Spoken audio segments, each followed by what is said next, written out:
Hi everyone, Spider-Man 1991 here, and it is New Year's Eve, the last day of 2011. So I decided to make a video discussing the best things of 2011. I made a list, and I'm going to be discussing I wrote down a few categories about stuff I want to say is the best things that I've experienced in said categories for 2011. But when I made the list, though, I realized there were a number of, this is the weird thing about me. Whenever I think of the best of something, whenever I don't have a clear shot, I usually come down to, the best two options and then say, one's the second best, then one's the main best. And that's kind of what happened with this list, too. So some categories, I will mention a runner-up because I had a hard time deciding. But, okay, let's get down to it. First of all, best TV show. I'm going to say, for this list, if there is a runner-up, I'll say the runner-up first, then I'll get to the actual best thing. Okay, the runner-up for best TV show I saw in 2011 is Doctor Who. Okay, Doctor Who, this series was amazing, okay? We finally got to the identity of River Song. That was something that fans have really been wondering since she first appeared in Season 4. Now, we know who she is, and a lot of other stuff a lot more stuff was answered, such as the silence and what their plan was and stuff.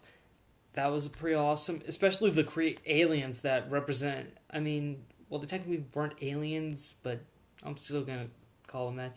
They were human. Anyways, this actual silence, though, the monsters that represented them, those were just a brilliant creation of Stephen Moffat. Bravo. I thought the Weeping Angels were creepy, but those things are just a lot more scary. But the main best TV show I thought of 2011 was Smallville. Okay, Smallville was definitely one of my favorite TV shows. It retold the origin of Superman, and it showed us how the journey Clark Kent until the journey Clark Kent went through until he decided to put on the suit and call himself Superman. Only beef with the series finale again was that we didn't see a full shot of Tom Welling in the Superman suit. I don't know if it was budget cuts or if they couldn't Actually, I think I heard that the suit wasn't actually fully assembled, so they couldn't show him with it. But that was the only beef I had. Otherwise, it was a great finale. There were a couple of episodes in the season that were just a little dull or just meant for filler, but I had a fun time with it, and the entire show, this is going to be difficult, but I've gone back and watched a few of the first seasons and stuff, but I watched a couple of the Series 6 episodes. That's when I fell in love with the show. And I've watched it ever since, and it's an amazing show. It definitely shows that Superman can be perfected in other form of media other than just comic books. And that's my idea for best TV show. Now, for best animated comic book movie. This is a different category I made from comic book movie because it's still something that I meant. Because, a lot of people don't really count animated comic book movies as best comic book movies in general, so I just made two categories for it. So best animated comic book movie, this year would have to be Batman Year One. Okay, when I first watched this, I followed along with my actual paperback copy of Year One, and it was almost word for word. I was seeing it on screen, the animation, everything was definitely. It was actually watching the comic book on screen being told as a movie. They did a brilliant job adapting this. It was very amazing. And I actually did a full review on this, and you can tell I was really pleased with how this turned out. And this is definitely hands down my choice for best animated comic book movie of 2011. Okay. And yeah, sorry, I had the DVDs in a stack over there. And now for best comic book movie of 2011, our runner-up for this category. We had a lot of good movies this summer with Green Lantern, Thor, X-Men First Class, Captain America. They were all good. Well, Green Lantern was probably not as good because it was over-marketed and sort of underperformed. But anyways, the runner-up for this category was X-Men First Class. It's not the best because there are a few discretions with it. I mean, when you watch it, then you remember a few things from like the other X-Men movies, such as how Charles Xavier is paralyzed in First Class, but he's able to walk and was able to walk in Wolverine Origins. That was just one of the things. But still, First Class was a good movie. However, the best comic book movie award for 2011 for me goes to Captain America: The First Avenger. Okay, it was well done. It got to Cap's origin as a World War II hero, and it really felt, and they did a good job showing the environment of World War II and Captain America on screen, and the fight with the Red Skull, and the Cosmic Cube. Everything about that movie was really amazing. It's definitely my best comic book movie of 2011. Alright. A lot of these things I'm not going to go into much detail, but luckily I have full reviews on them on my channel, so you can check them out if you want. Alright, best graphic novel of 2011, Teen Titans Games. That was a lot of fun reading. A lot of graphic novels I read are just reprints or something, but Teen Titans Games was an original graphic novel created by Teen Titans scribes Marv Wolfman and George Perez. George Perez did brilliant. It shows brilliant George Perez artwork, and also a great story by Marv Wolfman about pretty much creates a very nostalgic feeling about the Teen Titans. It reminds you that this was a great team even before the relaunch. They were definitely amazing. And alright, now for best miniseries of 2011. I was going to go with Avengers Children's Crusade. I was, until I realized it's not complete. It would have been best of 2011, but it's not finished. We still have one more issue left. Unfortunately, that issue's coming out in February. So that's the reason, even though I've said good things about it, it's not the best miniseries of 2011.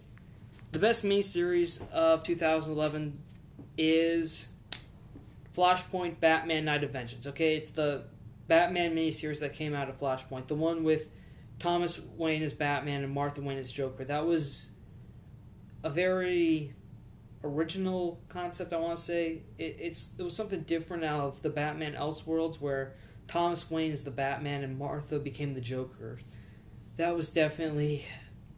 It was very well written, very emotional. I mean, basically what happened was Bruce died instead of Thomas and Martha Wayne, and that just definitely changed things for them. And it was a very good miniseries. I can't recommend it enough that if people can find the issues, if you've read it, you'll probably know understand what I'm talking about, but it's still an amazing miniseries, and I would definitely recommend it to anyone who... I mean, if anyone ever asked me about Flashpoint, I would probably say that was maybe the only good Flashpoint tie-in that came out of the Batman miniseries. Okay, best story arc of 2011. We've had a lot of good story arcs, some good, some bad.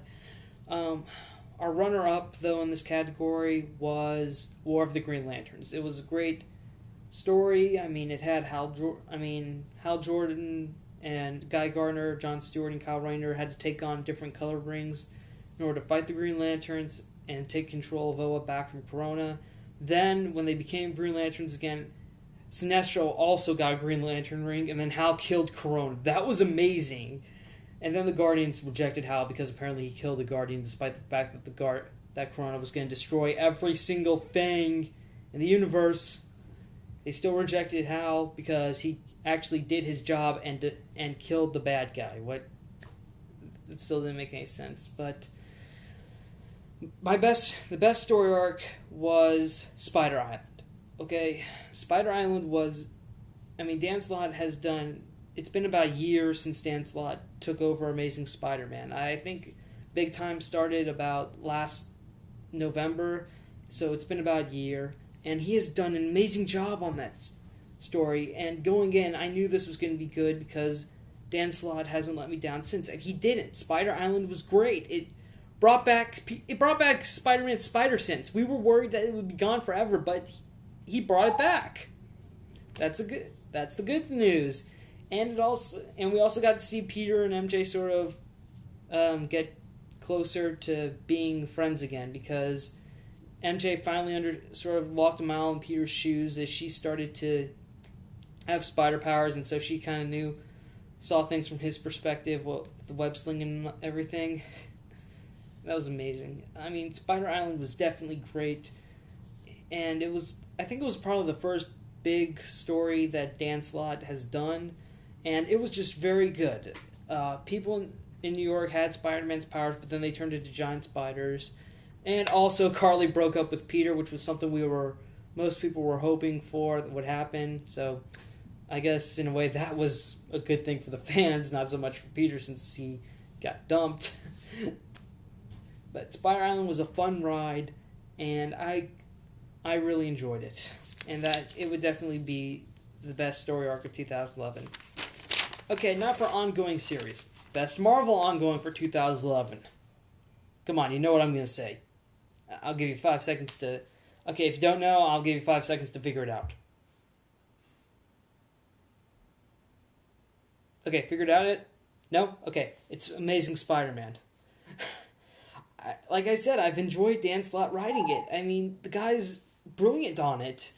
And I think, come to think of it, Amazing Spider-Man and Avengers Academy are probably the only series I've read since the beginning, that I followed since the beginning of 2011. I mean, yeah, I've picked up a lot more Marvel since then, but that's only been the last 2 months.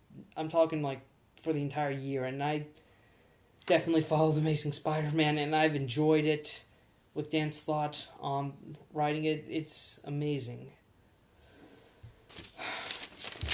And the best DC ongoing of 2011. Now, here's the thing about DC. At the end of August, they had to relaunch everything. Change continuity, change continuities. Some books stayed the same, like Batman, Green Lantern. Others, like Superman, Flash, Justice League, Wonder Woman, they were radically changed. And if DC did not do a relaunch and things did stay the same, well, I would probably be saying that my best favorite ongoing was Superboy by Jeff Lemire. But that's the runner-up here. I would say it was the best ongoing, but it stopped because of the relaunch. Okay? My favorite ongoing from DC, though, now is Aquaman. Okay? Do you know why? Because I've said this before and I'll say it again. Jeff Johns made Aquaman cool. No one took Aquaman seriously, but Jeff Johns has made the character very popular. I mean, a lot of people have been enjoying Aquaman, so now he's no longer a joke. I mean, I've had a lot of fun reading Aquaman. I'm surprised to be saying this, but Aquaman is a great hero, and he has a great comic.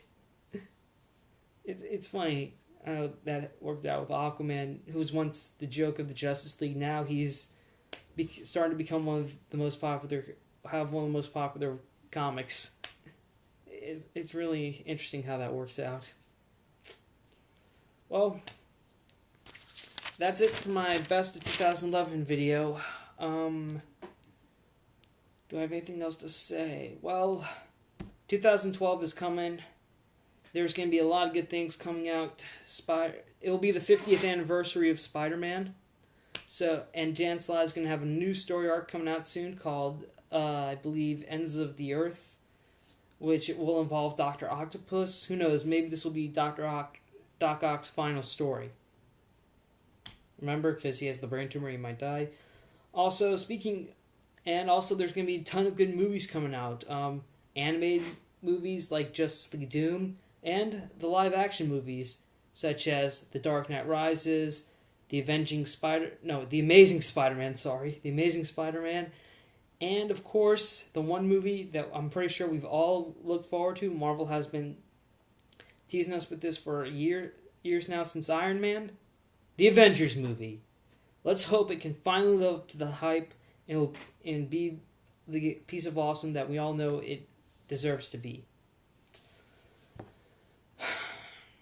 So that's it for my best of 2011 video. If you want to check out any of my full reviews on any of the stuff I recommend, on any of the movies or Teen Titans games, just search under my channel and they should come up. So that's all. Spider-Man 1991 saying Happy New Year.